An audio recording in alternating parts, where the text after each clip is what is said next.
নমস্কার বন্ধুরা, আজকে এমন একটা খাবার তৈরি করছি যেটা ফ্রিজে অনেক দিন স্টোর করে রাখা যাবে আর যখন মন চাইবে হালকা গরম করে খাওয়া যাবে।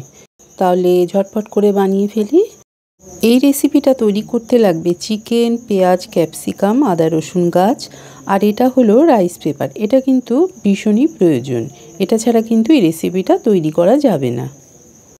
এটা তৈরি করতে হয়। আর পেস্ট বানিয়ে নিচ্ছি আদা রসুন আর কাঁচা লঙ্কার একটা।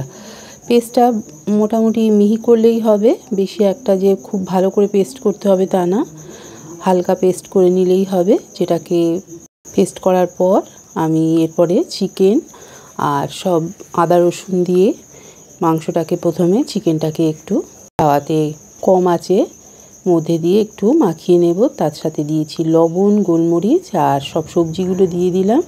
তারপরে চিকেনটাকে তুলে নিয়ে এরকম কাঁটা চামচ দিয়ে তাড়াতাড়ি করছিলাম, তার কারণ চিকেনটা একটু গরম ছিল আর কাঁটা চামচ দিয়ে করাতে এটা খুব তাড়াতাড়িও হয়ে গেল।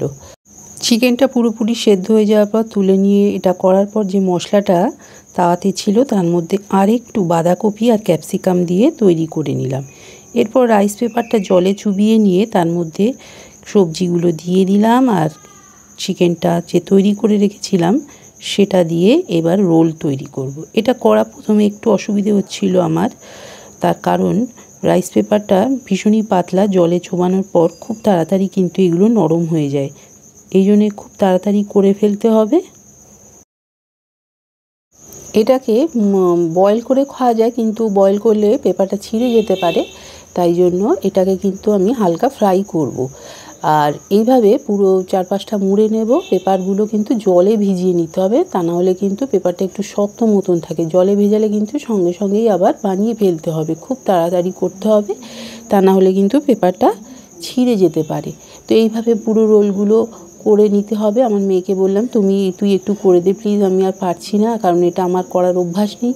কারণ মেয়ে কিন্তু এটা সবসময় বানিয়ে রেখে দেয়, যেহেতু ওর ওয়ার্ক ফ্রম হোম থাকে, তাই ও বাড়িতেই এই সব খাবারগুলো বানিয়ে স্টোর করে ফ্রিজে রেখে দেয়। এরপরে আমি সামান্য একটু তেল দিলাম, তেল ছাড়াও তৈরি করা যেতে পারে, কারণ তাওয়াটা ননস্টিক হলে খুব ভালো হয়। আর তেল দিলে কি হবে, একটু হালকা ফ্রাই মতন হবে, দেখতেও বেশ ভালো লাগবে। ব্যস্ত সময়ের জন্য টিফিনের জন্য এভাবে তৈরি করে ফ্রিজে স্টোর করে রাখলে কিন্তু লাঞ্চে বক্সে এটা নিয়ে যাওয়া যায়। আমি কিন্তু এভাবেই দেখালাম, আমার অনেকগুলোই হয়েছে আর একটু খেয়ে দেখাচ্ছি, কারণ এটা ভীষণ নরম হয়, খুব যে শক্ত হবে তা না, এটা নরম হয়। তবে 2-3টে যদি রাইস পেপার দেওয়া যায় তাহলে কিন্তু একটু শক্ত হবে। আর বেশি রাইস পেপার দিলাম না, তার কারণ বেশি দিলে আবার সেটা খেতেও অতটা সুস্বাদু নয়, কারণ ভেতরে যে ভেজিটেবলসগুলো আছে সেটাই হচ্ছে আসল খাওয়া।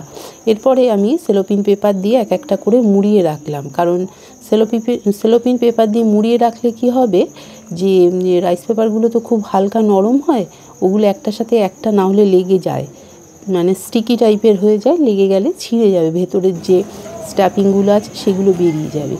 এইভাবে আমি একটা লাঞ্চ বক্সের মধ্যে করে ফ্রিজে স্টোর করে রেখে দিয়েছিলাম।